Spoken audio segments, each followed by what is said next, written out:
भाइया बहनन को राम राम सा।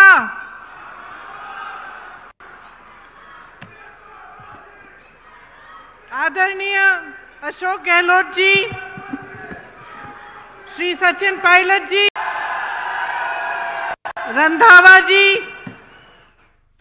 गोविंद सिंह दोतासरा जी, श्री सीपी जोशी जी, श्रीमती ममता भूपेश जी, प्रसादी लाल मीना जी, मुरारी लाल मीना जी, धीरज गुजर जी, जुबैर खान जी, रामजी लाल औध जी, अमृता धवन जी, वीरेंद्र राठौर जी, सभी उपस्थित नेतागण, पार्टी के कार्यकर्तागण, मेरी प्यारी बहनें, मेरे प्यारे भाई,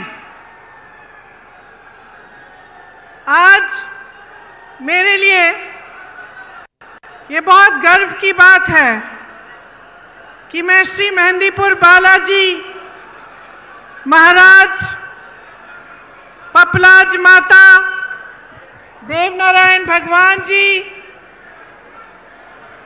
और मीन भगवान के आशीर्वाद से आपके बीच आई हूं। मुझे ये सुनकर बहुत खुशी हुई कि मेहंदीपुर बालाजी मंदिर यहाँ पास में है, तो यहाँ आते आते मैंने अशोक गहलोत जी से निवेदन किया कि अगर समय है तो हम लोग वहाँ जाएं। तो मैं बहुत खुशी से कहना चाहती हूँ कि पहली बार बहुत इच्छा रही थी मेरी बहुत सालों से कि मैं यहाँ आऊँ, और पहली बार मुझे मौका मिल रहा है। इस मीटिंग के बाद मैं वहाँ ज़रूर जाऊँगी। दौसा ने देश को पंडित नवल किशोर शर्मा जी और राजेश पायलट जी जैसे नेता दिए। आज इस धरती पर खड़े होकर उनको नमन करती हूँ। ठहरूं कि बोलूं? बोलती रहूं? रुक जाती।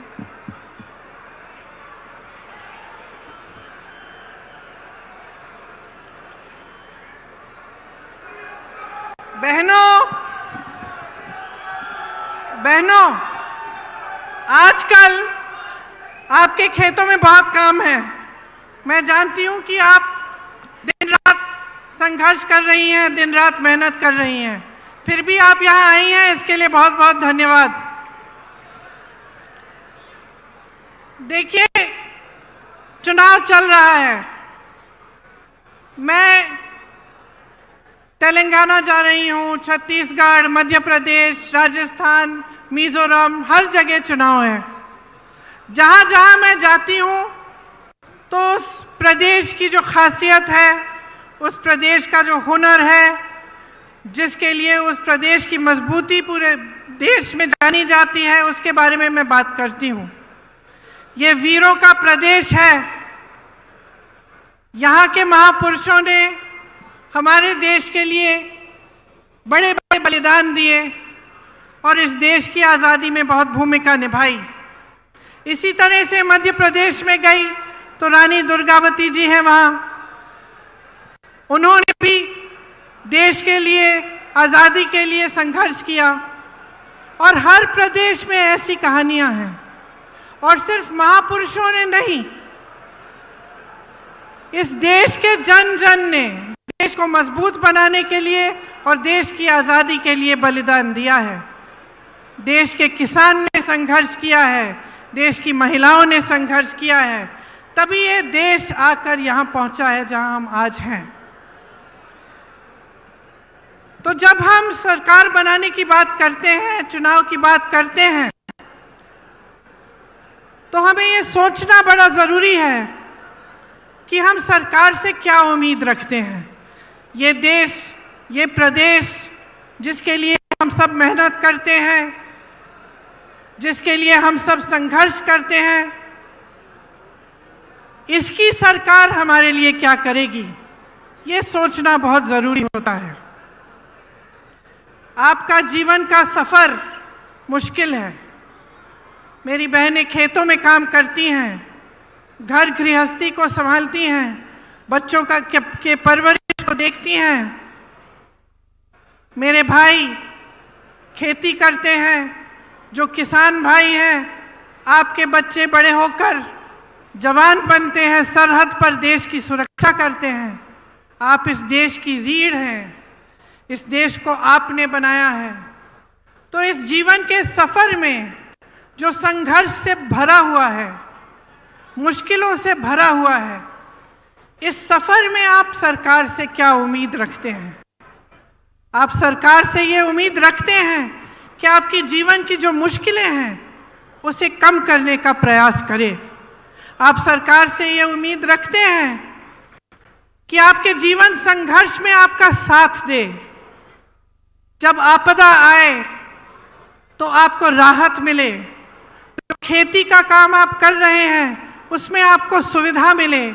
जो मेरी बहनें बच्चों के परवरिश कर रही हैं उनको मदद मिले, ताकि आपका भविष्य और आपके बच्चों का भविष्य, जिसके लिए आप दिन रात मेहनत करते हैं, वो उज्जवल हो सकता है। यही उम्मीद रखते हैं ना आप? ये उम्मीद रखते हैं आप सरकार से? तो इस उम्मीद को पूरा करने के लिए, सरकार चलाने के लिए, देश को चलाने के लिए एक सोच और एक समझ की जरूरत होती है। असली नेता जो होता है वो वर्तमान और भविष्य की ओर देखता है, अतीत की ओर देखता नहीं है। अतीत का आदर करता है लेकिन बार बार अतीत की बात नहीं दोहराता। वो आगे देखता है कि हम आज जनता को किस तरह मजबूत कर सकते हैं ताकि आगे बढ़कर उनका भविष्य और भी मजबूत बने। तो इस सोच के लिए, समझ के लिए एक तरह का नेता होना चाहिए। जैसे आपने देखा, आपके प्रदेश में कांग्रेस की सरकार है। अब जो सरकार है उसने पूरी तरह से आपका जो ये जीवन सफर है इसमें आपकी मदद करने का प्रयास किया है। और अगर आप पिछले 5 सालों का आप सफर देखें तो आप ये जरूर कह पाएंगे कि राजस्थान की जो कांग्रेस सरकार रही है उसने आपके जीवन सफर को मजबूती दी है और उसको आसान करने की कोशिश की है। जो नेता सचमुच चाहते हैं कि प्रदेश आगे बढ़े, देश आगे बढ़े, वो सिर्फ अपना मान सम्मान और अपने घमंड को नहीं देखते, वो जनता को देखते हैं कि जनता के लिए क्या अच्छा है। बड़ी बड़ी इमारतें बनाना, 20,000 करोड़ का नया संसद बनाना, 27,000 करोड़ के कॉन्फ्रेंस हॉल बनाने, 16,000 करोड़ के हवाई जहाज खरीदने अपने लिए, ये एक तरह के नेता करते हैं। भाजपा के आज नेता जो हैं वो सबसे पहले अपने अहंकार को, अपने मान सम्मान को बढ़ाने के लिए अपने लिए काम कर रहे हैं और अपने उद्योगपति मित्रों के लिए काम कर रहे हैं। आप सोचिए, जब देश के प्रधानमंत्री 8-8 हजार करोड़ के हवाई जहाज खरीद रहे हैं और वही प्रधानमंत्री कहते हैं कि किसानों का कर्ज माफ करने के लिए पैसे नहीं है, 27,000 करोड़ की इमारतें बनी जा रही हैं, वही कहते हैं कि ओपीएस पेंशन के पैसे नहीं हैं, अपने बड़े बड़े उद्योगपति मित्रों को देश की सारी संपत्ति दे चुके हैं। तो आप सोचिए, आपने भरोसा करके दिया, सत्ता दी, आपने खड़ा किया, आपकी उम्मीद थी कि आपके जीवन सफर में वो आपकी मदद करेंगे, आपकी उम्मीद थी कि जो देश की संपत्ति है उसकी हिफाजत करेंगे। लेकिन क्या हुआ? देश की सारी संपत्ति अपने बड़े बड़े उद्योगपति मित्रों को दे दी। जो 6,000 करोड़ की कंपनियां थी, लाखों की कंपनियां थी, उनको कम दाम में बेच दिया। जहां से आपको रोजगार मिल सकता था वो अपने बड़े बड़े उद्योगपति मित्रों को बेचकर प्राइवेट कर दिया। जहां आरक्षण मिलता था वो भी नहीं मिलेगा। तो आपने उम्मीद की, लेकिन आपकी उम्मीद को तोड़ा गया। आज ये नौबत आ गई है कि प्रदेश की सरकार महंगाई के राहत कैंप लगा रही है, क्योंकि देश की जो सरकार है, केंद्र की जो सरकार है, उसने इतनी महंगाई बढ़ा दी है कि आप गुजारा नहीं कर पा रहे हैं। तो ये जो नजरिया है इन नेताओं का, जो भाजपा का नजरिया है, उसको आपको समझना पड़ेगा। क्योंकि जब जब चुनाव आता है तो धर्म और जाति की बात करते हैं। धर्म और जाति की ऐसी बात होती है जो आपके दिल में, आपके जज्बातों से जुड़ी होती है। धर्म की सुरक्षा, धर्म को आगे बढ़ाने की बात, इसे कोई हिंदुस्तानी नहीं नकार सकता। ये ऐसी चीज है जिससे हम सबके जज्बात जुड़े हुए हैं। लेकिन आपको ध्यान से समझना पड़ेगा कि ये चुनाव के समय क्यों उठ रही हैं ये बातें। चुनाव के समय ये बातें क्यों करते हैं, और चुनाव के समय आपके विकास की बातें क्यों नहीं की जा रही हैं। चुनाव के समय आपको ये क्यों नहीं बताया जा रहा है कि ये जो ओपीएस पेंशन के पैसे हैं ये आपको क्यों नहीं दे सकते। जब तमाम कांग्रेस की सरकारें प्रदेश के बाद प्रदेश में ओपीएस दे रही हैं तो इनको कौन सी दिक्कत हो रही है, ये सवाल आपको पूछने पड़ेंगे। और आपको अच्छी तरह से समझना पड़ेगा कि ये जो दो तरह की राजनीति हैं जो आज देश में चल रही हैं, इनमें से आपको कौन सी चुननी है। आपको एक ऐसी राजनीति चुननी है जो सिर्फ आपकी जज्बातों की बात करती है चुनाव के समय, लेकिन आपके काम की बात नहीं कर रही है। या आपको एक ऐसी राजनीति चुननी है जो सुबह से शाम तक आपकी काम की बात करे, जो आपके जीवन की मुश्किलों को दूर करने की बात करे। देखिए, अगर जनता का कल्याण होना है तो ऐसी राजनीति से होगा जो सेवा भाव, करुणा भाव और जनता को सर्वोपरि रखने की राजनीति हो। लालच, महत्वाकांक्षा, अहंकार की राजनीति आपको आगे नहीं बढ़ाएगी। इसीलिए जब हमारे प्रधानमंत्री जी यहां आकर दुनिया भर की बातें करते हैं, बहुत नकारात्मक बातें भी करते हैं, तो हमें सोचना चाहिए कि ये हमारे लिए सकारात्मक बात क्यों नहीं कर रहे हैं। आपने तो देखा ही होगा, मैंने टीवी पे देखा, पता नहीं सच है कि नहीं, देवनारायण जी के मंदिर में शायद गए थे कुछ समय पहले और एक लिफाफा डाला है। अब मैंने टीवी पे देखा कि 6 महीनों बाद वो प्रधानमंत्री जी द्वारा डाला गया लिफाफा खोला जा रहा है। जनता सोच रही है कि भगवान जाने क्या होगा इस लिफाफे में। देश के इतने बड़े नेता प्रधानमंत्री जी आए थे, वो लिफाफा डाल के गए हैं। लिफाफा खोला, 21 रुपए निकले।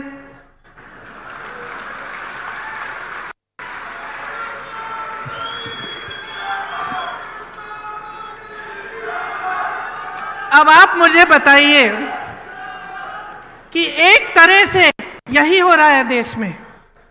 घोषणाएं बड़ी बड़ी मंच पर खड़े होकर कैसे कैसे लिफाफे दिखाए जा रहे हैं आपको, और जब आप उन लिफाफों को खोलते हैं, जब चुनाव खत्म हो जाता है और बारी आती है कि काम करके दिखाओ, तो कुछ नहीं होता। तो इस राजनीति से सावधान हो जाइए। ये ईआरसीपी का जो जुमला है जो आपको दिया गया, यही चीज थी। ये सिर्फ एक नहर की परियोजना नहीं थी ये, बल्कि दौसा और आसपास के 12 जिलों के लिए जीवनदायिनी गंगा के समान है। भाजपा के नेता और प्रधानमंत्री जी से सिर्फ जुमलेबाजी होती है इस पर। पहले आए थे तो कहा था ईआरसीपी को राष्ट्रीय परियोजना का दर्जा दिया जाएगा। दिया क्या? दिया? आप आज तक ईआरसीपी के पानी का इंतजार कर रहे हैं कि नहीं? कर रहे हैं ना। अब मैं आपसे एक दूसरी तरह की राजनीति की बात कर रही थी, जिसका नजरिया आगे भविष्य के लिए सोचने का नजरिया होता है। तो आप सोचिए, पंडित जवाहरलाल नेहरू जी ने ऐसी जाल बिछाई थी पूरे देश में परियोजनाओं की, भाखड़ा नंगल डैम, रिहंद बांध, हीराकुंड, ब्यास, चंबल, गंडक, कोसी, रामगंगा पर देश के 60 से अधिक बड़े बांध की परियोजनाएं बनाई। इंदिरा गांधी नहर सबसे बड़ी नहर जो है, और सैकड़ों छोटी छोटी सिंचाई और जलापूर्ति की परियोजनाएं बनाई गई। उनके बाद इंदिरा जी आई, उन्होंने ये काम आगे बढ़ाया, शास्त्री जी आए, ये काम आगे बढ़ाया। तो जब राजनीति की सोच होती है कि आप भविष्य के लिए काम किया जाएगा, देश के लिए किया जाएगा, तो ऐसे काम होते हैं। खोखली घोषणाएं नहीं होती हैं जिनको पूरा करने का कोई इरादा ही नहीं होता। तो सतर्क किसको रहना पड़ेगा बहनों, बताओ? आपको सतर्क रहना पड़ेगा। आप इतनी मेहनत करती हैं अपने बच्चों को बड़ा करने के लिए, तो इसलिए तो नहीं करती ना कि जितनी भी देश की संपत्ति है जो आपके बच्चों और उनके भविष्य को मजबूत बनाने में जानी चाहिए, वो ये लोग गवा रहे हैं। अब आप बेरोजगारी को देखिए, 45 साल में सबसे अधिक बेरोजगारी आज है। और बेरोजगारी है, फिर भी किस तरह की स्कीम ला रही है ये सरकार।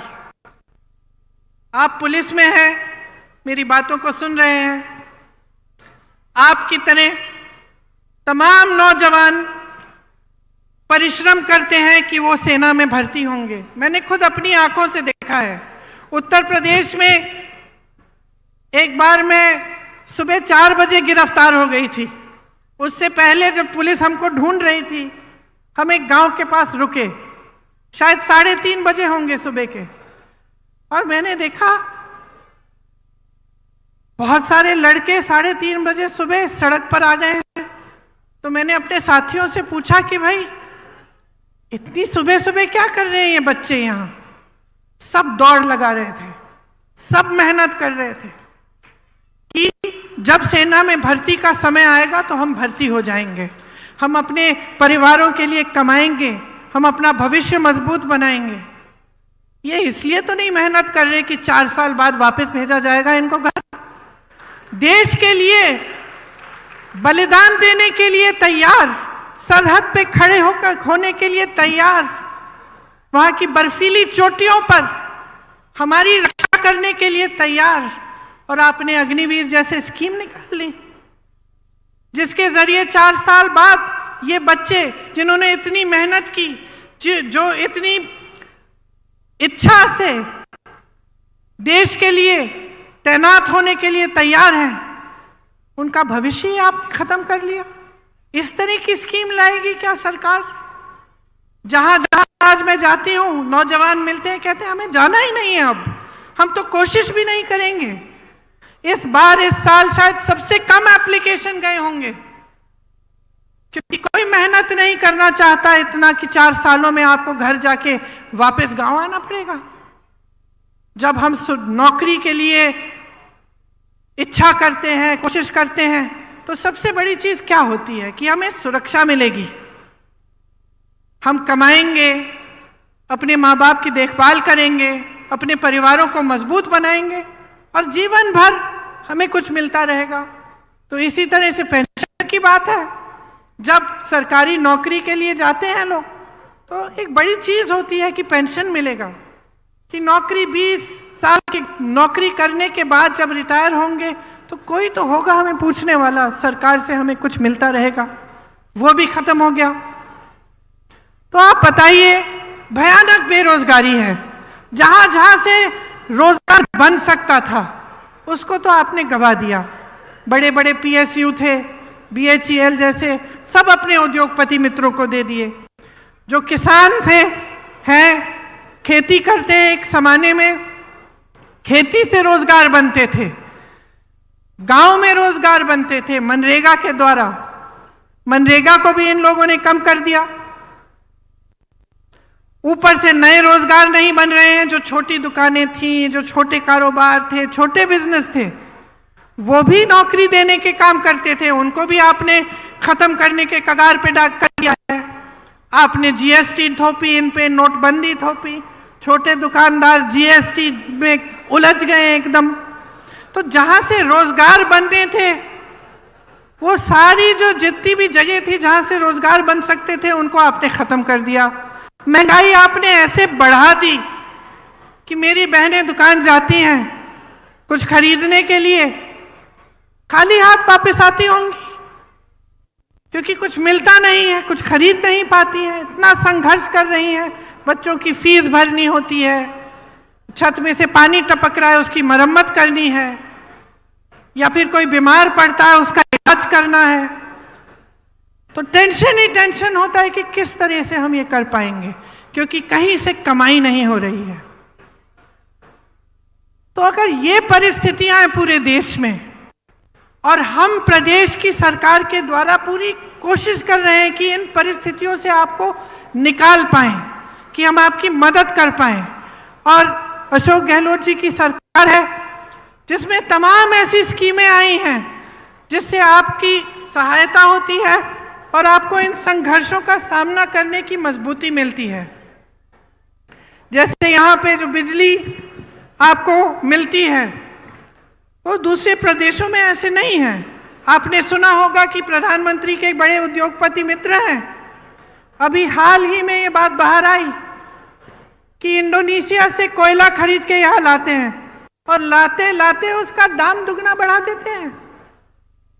तो जो बिजली की बिल आपकी चढ़ती चली जा रही है, वो सारे इन उद्योगपतियों के जेब में जा रहे हैं पैसे। और सरकार को रोकना चाहिए, सरकार को रास्ता दिखाना चाहिए, लेकिन सरकार और इनको मजबूत करने का काम कर रही है और आपके जेब से पैसों को निकाल कर अपने बड़े बड़े उद्योगपति मित्रों को दे रही है। तो जैसे मैंने कहा, अब राजस्थान की हमारी प्रदेश की सरकार है। आप जानते हैं कि महंगाई के राहत कैंप राजस्थान सरकार ने आपके लिए लगाए। किससे बचाने के लिए? उस महंगाई से बचाने के लिए जो केंद्र सरकार की वजह से, जिससे आप जूझ रहे हैं। आप जानते हैं कि राजस्थान प्रदेश में, आपके प्रदेश में जो स्वास्थ्य की योजना है, जो स्वास्थ्य के लिए बीमा आपको 25 लाख का जो मुफ्त का इलाज मिल रहा है, ये किसी और प्रदेश में आज तक नहीं है। पहला प्रदेश है। शायद अभी अभी छत्तीसगढ़ में भी कुछ समय पहले शुरू किया गया है, वो भी कांग्रेस की सरकार है। ग्रामीण क्षेत्रों के लिए 1000 इंदिरा रसोई बनाई गई हैं। ये भी राजस्थान सरकार का काम है। इसमें आपको 8 रुपए पे भरपेट भोजन मिल रहा है। गैस सिलेंडर की जो सब्सिडी है, इसके तहत आपको 500 रुपए में सिलेंडर मिल रहा है, जब भारत सरकार ने इसको 1100 से 1200 रुपए का किया था। मेरी बहनों के लिए इंदिरा गांधी स्मार्टफोन योजना के तहत मुफ्त मोबाइल मिल रहे हैं। 1 करोड़ से ऊपर उपभोक्ताओं का बिजली का बिल शून्य आया है। और ये तब जब मैंने आपको समझाया कि किस तरह से केंद्र की सरकार उन उद्योगपतियों को आगे बढ़ा रही है जो आपके जेब से बिजली का पैसा छीन रहे हैं। राजस्थान में आज मिनिमम इनकम गारंटी एक्ट लागू है। ग्रामीण रोजगार की तर्ज पर शहरों में भी रोजगार गारंटी दी जा रही है। 5 लाख गिग वर्कर्स को कानूनी सुरक्षा दी है। इनको कोई नहीं पूछता। बहनों और भाइयों, जो गांव में रोजगार नहीं मिलता, शहर चले जाते हैं रोजगार ढूंढने के लिए, और शहर में गिग का काम करते हैं। कहीं पे डिलीवरी हो गई, कहीं पे जाके कुछ देना है, ये सारे काम करते हैं। उनको कोई नहीं पूछता। कोई नहीं पूछता कि इनको कितना पैसा दिया जा रहा है, कैसे काम कर रहे हैं। यहाँ राजस्थान की सरकार ने खास इनके लिए भी कानूनी सुरक्षा दी है, ताकि कोई कम पैसे ना दे पाए, कम वेतन ना दे पाए। 309 नए कॉलेज बने हैं। मैं कल परसों तेलंगाना में थी। एक सरकारी यूनिवर्सिटी नहीं बनी वहां 5 सालों में। यहां 309 नए कॉलेज, 9 नई सरकारी यूनिवर्सिटी खोली गई हैं। क्यों? क्योंकि यहां कांग्रेस की सरकार है। जहां दूसरी सरकारें हैं, आपको मालूम है उस प्रदेश में क्या हो रहा है? एक भी सरकारी यूनिवर्सिटी नहीं खोली है, लेकिन प्राइवेट यूनिवर्सिटियां खूब खोली हैं ताकि जनता को फीस की मार पड़े और उनको मजबूरन प्राइवेट में जाना पड़े। हर जिले में यहाँ पर अस्पताल और नर्सिंग होम खोले गए हैं। सरकारी नौकरियों में ठेका की प्रथा खत्म हो गई है। 21 लाख किसानों को 14,000 करोड़ कर्ज माफ किए और अन्नपूर्णा फूड पैकेट के माध्यम से आपको गेहूं, दाल, चीनी, तेल, नमक और मसाले मिलते हैं। लेकिन बहनों और भाइयों, ये सब काम भाजपा को पच नहीं रहे हैं, क्योंकि जब हम अपने प्रदेशों में जहां कांग्रेस की सरकार है इस तरह का काम करके दिखाते हैं, तब उन पर मजबूरी होती है कि वो भी अपने प्रदेशों में करें और वो भी ऐसी घोषणाएं करें, और वो ऐसा नहीं करना चाहते। उनकी सारी सरकारें सिर्फ बड़े उद्योगपतियों के लिए चलती हैं, उनमें गरीबों के लिए, मिडिल क्लास के लिए कोई सोच ही नहीं है। उनसे पूछिए, प्रधानमंत्री जी जब यहां आते हैं उनसे पूछिए, वो ये कहते हैं कि आप मेरे नाम पर, मोदी जी के नाम पर आप वोट डालिए। पूछिए, क्या प्रधानमंत्री पद छोड़कर यहां आकर मुख्यमंत्री बनने वाले हैं? क्या उनको अपनी पूरी पार्टी में कोई चेहरा नहीं मिल रहा? पूछिए ना उनसे।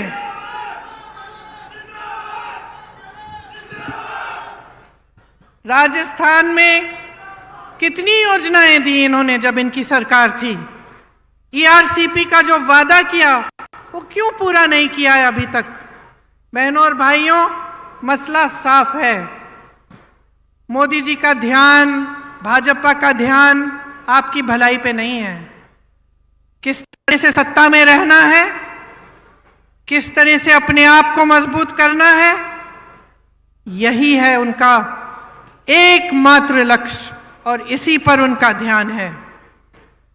इनकी नीति बन गई है, आप पिछले 10 सालों में देखिए, नीति बन गई है गरीबों से खींचना और बड़े बड़े उद्योगपतियों को सींचना।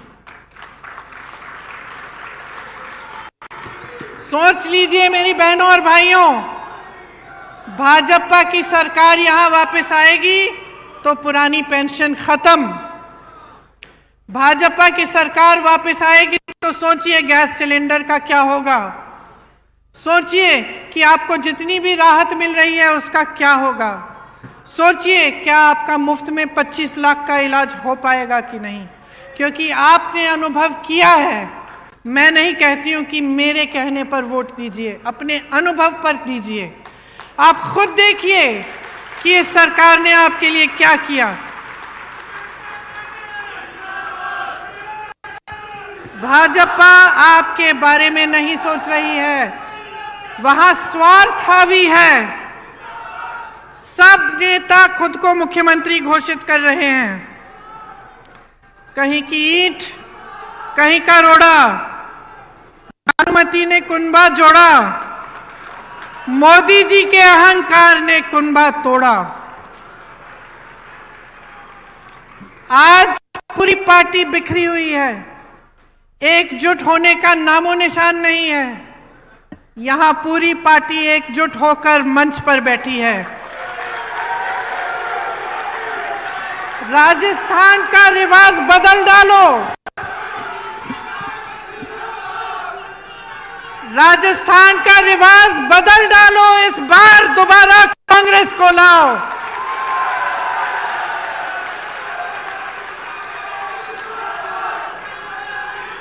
इस बार आंखें खोलकर अपना वोट दो कि आपके लिए कितना काम किया है, आपके लिए कितना संघर्ष किया है, आपके लिए कितनी योजनाएं लाए हैं और आपके जीवन में तरक्की लाने के लिए जो सरकार दिन रात काम करेगी उस सरकार को अपना वोट दो।